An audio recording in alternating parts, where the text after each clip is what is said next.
This is Inside Out. The Inside Out ni Joseph Tamale Mirundi. Mirundi, pulani ya FDC ega nti Besigye Lukwago ne banne baagala kwegatta ku Bobi Wine bakole ekisinde eky'amaanyi against Museveni. I don't believe. Do you see them going? Let me tell you. Lukwago ye musajja atakkiriza kufugibwa. Lukwago cannot be under Bobi Wine. No. Ekyokubiri, Besigye yatawaana nnyo ne Bobi Wine. Era ne batakkiriziganya. Tekiriiyo. Me, I know the people abatawaanya opposition bamu government. Bamu government? Yes. Era okuva lwe nabakuba nti muka Bobi Wine namukwata ne muka Bobi Wine namukwata nga bazze mu gavumenti okukima seeri tebeegaana. The money they use come out of kubanga aba government balina strategy of which I don't believe in. If a lion raids your village, what you do, leave it there and then start slaughtering animals for it. Without confronting it. It will bring another lion. If there are a lioness, it will bring a male lion. Kakati bano ab'enaaleero mukimutannategeerera ddala. In fact biri byasoose bigyeko tukole puroguramu erimu amagezi.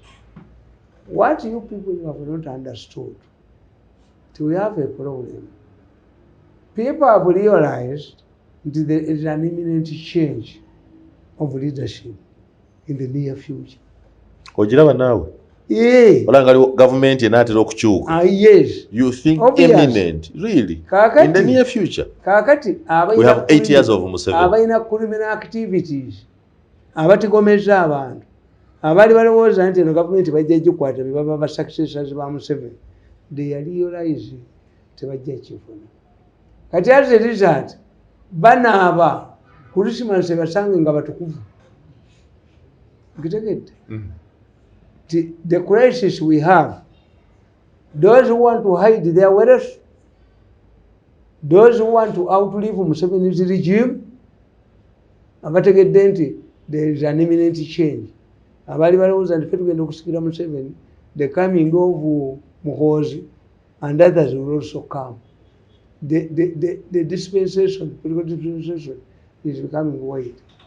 That's why I tell you, nti nze ne Ssegirinya we are in the same boat. Ate muti. Nze ne Ssegirinya tuli mu boat eki. Naye Ssegirinya nze musinza amagezi n'okubala. Omusinza? Amagezi. Gwali ofuzeeko abwesimbera kayiwa gwa Ssegirinya yawanguleka wewe. Knowledge abasinga amagezi g'ebyobufuzi. I'm a strategist ya muwoti ababateekayo buteesi. Ssegirinya tannaba kukitegeera.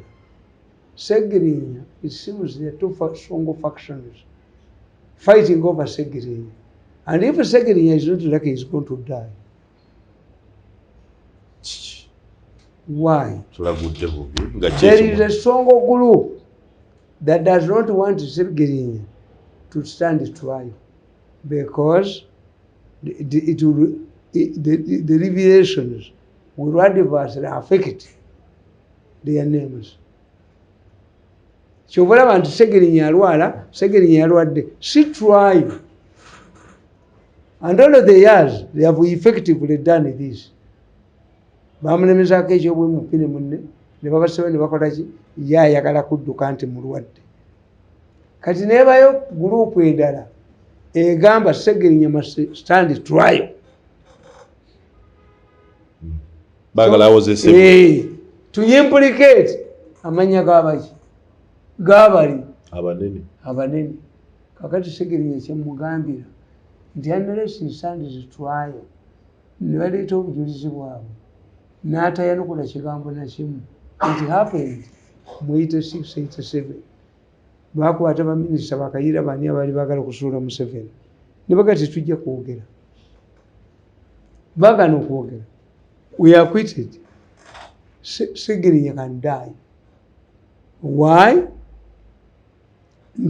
waliwo obujulizi bw'ayina obusereteninga abantu mu future dispensation tuziyita elimination murders.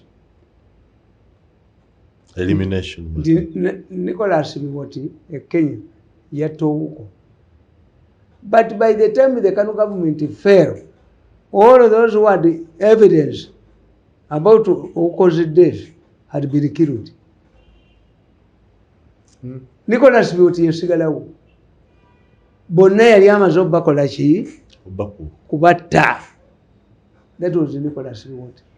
Nicholas Miwoti yalina enkola endala ng'agamba olupapula lw'amawulire oba Mirundi, write a story about me implicating me in this. Bw'amala ng'obiwandiika n'agenda mu kkooti. A court rules in his favor. Ne bamuwa awards nga tazikimanyi n'abitereka. Kati buli lw'obiddamu nga keesi yali handled oba ofudde. This is how Nicholas Miwoti survived the post Moi period. The same applies to me. Nti waliwo abagamba mbalinako evidence recorded tapes. All of their efforts, they saw the tapes. Ani kubigamba mu disown the tapes. Situlika. That's arrogance. If I have recorded tapes, tebategeera how to approach me. Tosobola kusanga mwana ayina laser blade, baby n'omuwoganira. Baalize kweyakiri ng'ejjogoli talirina, ejjogoli ng'olwejjogoli talirina. Ne tutuula oba y'omujozi teyalize, baalitumyeyo omulala. N'agamba nti waayi, tumanyi olina recordings. How do we get them? Denounce gwe. Obujozi denounce. N'obujozi bwo ng'ani azidenouncinga. Nti ate ompaabire. So what could be that faction behind Ssegirinnya's trial or no trial? Are those political factions? Ssegirinya is linked to many activities. Why? Non-educated Baganda are used for many things. Because he thinks that an MP cannot be charged. Yetamanyi nti MP alina rules ezikola ki? Omuganda ataasoma bamukozesa ebintu bingi. Bw'olaba bano bakozesayo omuganda omugezi. Ne bano bennyini bakozesa baganda batali bayigirize. Nti when kitatta omutuma ekintu n'abeera ne kayugula.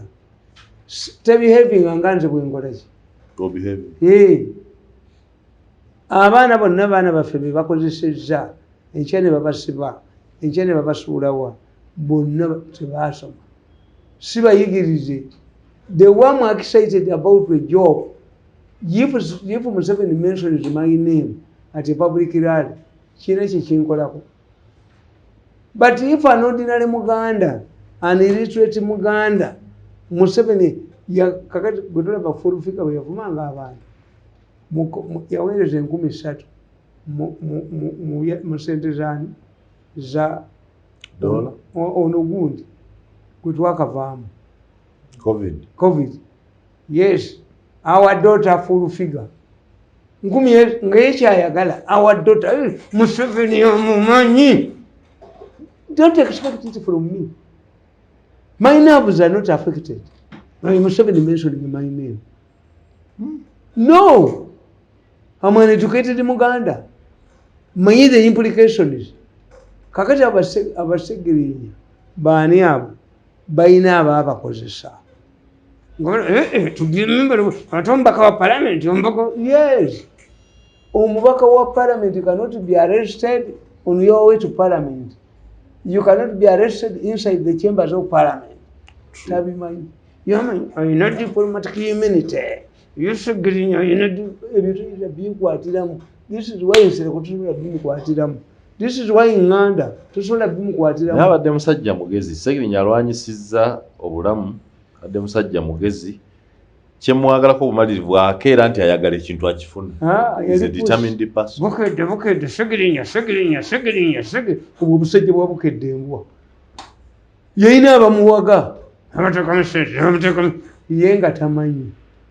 nobody can come to me to do something for him. Ewange. Nobody says sente meka. I first look what is the future. What will be the future? Denounce the recordings atampa abire. Abadde atwogerako kalebole bujjo bonna netuzabone nja kuwaza naye tosuubira lunaku na lumu lwengenda kutinawusenga recording tolizikwatako olisigala na bujozi kuba nze nkimanyi I'm an educated man. If you say you have denounced the tapes tebiriiyo ngaleeta olugezigezi lwe ne banne ngaddamu akuwaabira yayogeranga byakalebole tu. If I denounce the tapes, who will listen and respect me in the future? So Mirundi, you think in some way or the other, Ssegirinya knows something about the cases is before him? Yes, he was involved. But bwagenda mu kooti bamutunuuliriza bati Ssegirinya alinga ennyanja eri mu ppaamu y'omuntu. Bajja ginyiga. Kubanga n'omulaba ne bawayiriza abanuupu bamumye ssente bakoze taina Ssegirinya taina allowances mu parliament. Bali ne bayogera mu komera ne speaker yabawa ku ssente. Which means ayina abamutunuulidde weeba and is likely to die. Kubanga as inoculated the public. Ndi mulwadde, nina cancer, ninaki. Do you get a pardon because you are sick? Government eri soba.